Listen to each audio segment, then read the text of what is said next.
کہ اگر تو حماد اظہر نے خود سے اپنی مرضی سے وزیر تجارت عمران خان سے پوچھے بغیر وہ سمری چھپر میں کسی سے پاس کروا لی ہے، سائن کروا لی ہے، اور پھر اس کے بعد پریس کانفرنس کی ہے، اور پریس کانفرنس میں یہ نہیں کہا کہ ہم نے سفارشات کی ہیں، انہوں نے کہا کہ ہم نے فیصلہ کیا ہے، ہم نے یہ فیصلہ کیا ہے کہ اتنے ٹن جو ہے وہ اتنے ملین ٹن شوگر جو آئے گی اور یہ آئے گا وہ آئے گا، ساری چیزیں کی انہوں نے فیصلہ کیا اور اگلے دن یہ الٹا ہو گیا۔ تو میں یہ سمجھتا ہوں کہ اگر تو حماد اظہر نے یہ پریس کانفرنس بھی بغیر پوچھے کی ہے، ای سی سی کی اپروول بھی بغیر پوچھے کی ہے، اور عمران خان جو وزیر تجارت ہے ان کی سمری بھی انہوں نے مینیپولیٹ کی ہے، کسی طرح مینیج کر کے سائن کروائی ہے، تو حماد اظہر کو برطرف ہونا چاہیے، کابینہ سے نکالنا چاہیے۔ لیکن اگر وہ سچ کہہ رہا ہے کہ 2 ہفتے پہلے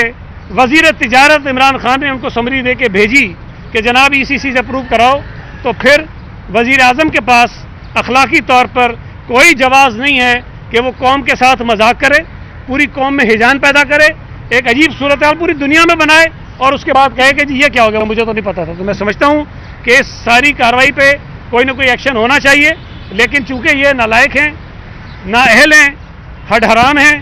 بے شرم ہیں، ان کو اس قسم کے یو ٹرن سے کوئی فرق نہیں پڑتا، یہ لیتے رہیں گے، لیکن یہ ہے بڑی نالائکی کی بات، بدنامی پورے ملک کی، پوری دنیا میں ہوئی ہے۔ یہ بتا دیں بھائی کہ جس تواتر کے ساتھ MQM کے اراکین کو آپ پیپلز پارٹی سے شامل کر رہے ہیں، تو مستقبل قریب میں آپ نے معروف ستار اور خالد مقبول صدیقی کو بھی دعوت دی، اور دوسری بات یہ ہے کہ بحیثیت پیپلز پارٹی پالیسی بیان دے دیں، کیا آپ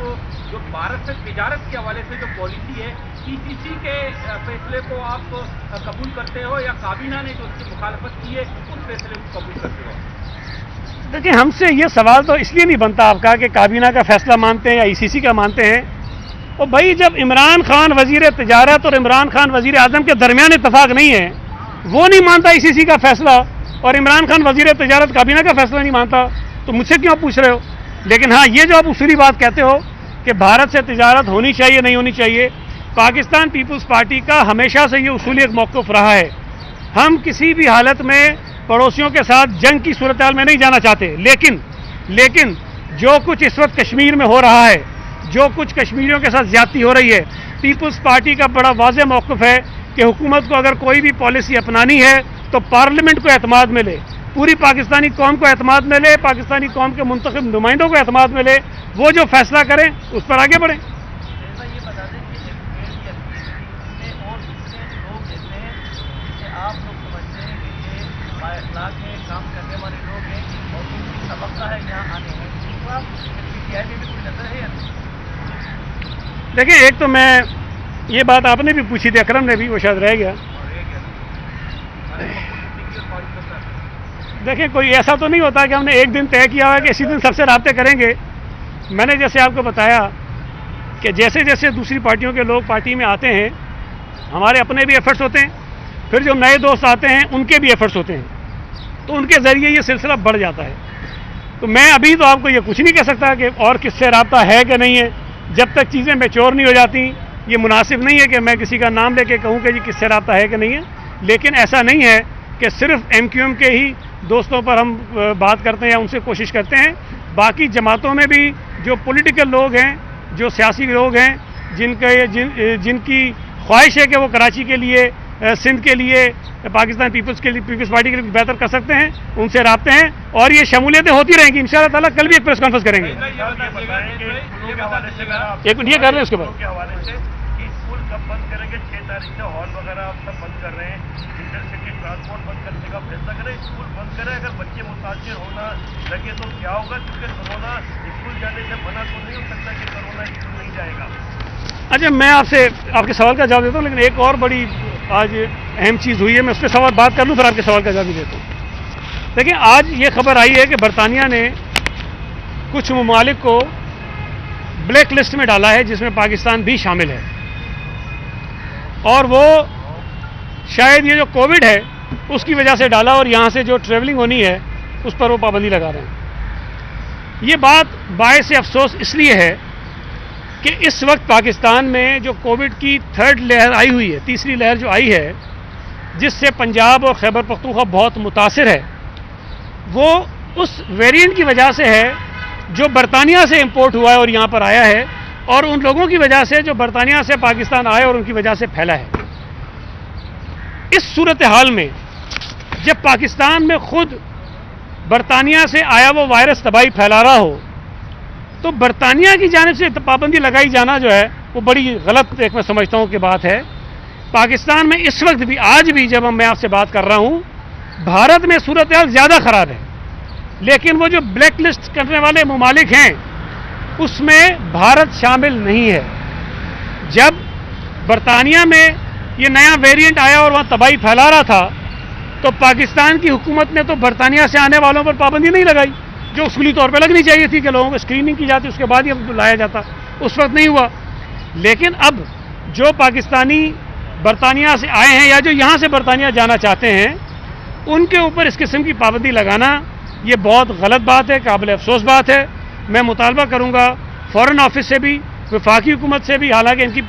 ناکامیاں ان کے نصیب میں ہے، لیکن یہ کہ آواز ضرور اس پہ اٹھانی چاہیے اور پاکستانیوں کا اس میں جو تکلیف ہوگی اس کو روکنا چاہیے۔ دوسری بات آپ نے جو اسکولس کی کہی، دیکھیں جو پچھلی میٹنگ ہوئی تھی انٹر پروونشل ایجوکیشن منسٹرز کی کمیٹی کی، اس میں یہ فیصلہ ہوا تھا کہ جہاں پر وائرس کے پھیلنے کی شرح 8% ہوگی وہاں پر تعلیمی ادارے جو ہے وہ بند کر دیے جائیں گے۔ تو اس وقت پنجاب کے کچھ علاقوں میں، خیبر پختونخوا کے کچھ علاقوں میں تعلیمی ادارے بند کیے گئے، لیکن پورے پنجاب میں آج بھی بند نہیں ہے، خیبر پختونخوا میں بھی آج بند نہیں ہے۔ صوبہ سندھ اور بلوچستان میں چونکہ یہ شرح 8% سے بہت کم تھی، لہٰذا اسکول بند ہم نے نہیں کیے، اور آج بھی جب میں آپ سے بات کر رہا ہوں تو صوبہ سندھ میں تعلیمی اداروں میں جو ہم ٹیسٹ کر رہے ہیں اس میں شرح جو ہے وہ 2.6% ہے، تو وہ کوئی اتنی تشویشناک نہیں ہے۔ لیکن اس کا مطلب یہ نہیں ہے کہ ہم پنجاب میں ہونے والے نقصانات یا جس تیزی سے وبا پھیل رہی ہے اس کو ہم صرف نظر کریں اور اس کی طرف ہم نہ دیکھیں۔ اس بات کے خدشات بالکل موجود ہیں کہ پنجاب اور خیبر پختونخوا سے جس انداز میں یہ یو کے ویریئنٹ جو ہے پھیلا ہے وہ یہاں بھی آ سکتا ہے۔ تو یہ بات ابھی انڈر کنسیڈریشن ہے کہ صوبہ سندھ میں کیا کیا اقدامات کیے جانے چاہیے جس کی وجہ سے ہم اس وبا کو پھیلنے سے روک سکیں۔ تو ابھی ہم کل جو ہماری تعلیم کی اسٹیئرنگ کمیٹی ہے اس کی میٹنگ بھی کر رہے ہیں، وہاں پر ہم تفصیل سے اس پہ بات کریں گے اور اس کے بعد جو فیصلہ ہوگا وہ ضرور آپ کو بتائیں گے۔ جی سنجے۔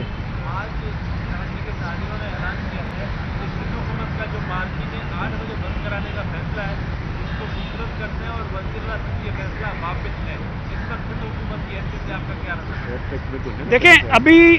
تک جتنے فیصلے بھی سندھ حکومت نے کیے ہیں، جو نوٹیفیکیشن جاری کیے ہیں،